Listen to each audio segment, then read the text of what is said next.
Ayon sa survey ng Social Weather Stations, SWS, nitong huling quarter ng 2024, 41%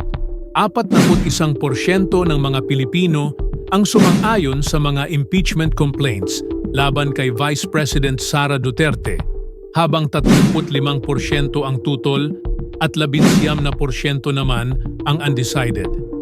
Pinakamataas ang suporta sa Balance Luzon na may 50%, habang karamihan sa Mindanao, balwarte ni Duterte, ay tutol sa mga reklamo na may 56%. Itinuturong basehan ng impeachment ng 46% ng respondents ang umano'y hindi maipaliwanag na paggasta ng Office of the Vice President at Department of Education sa confidential at intelligence funds.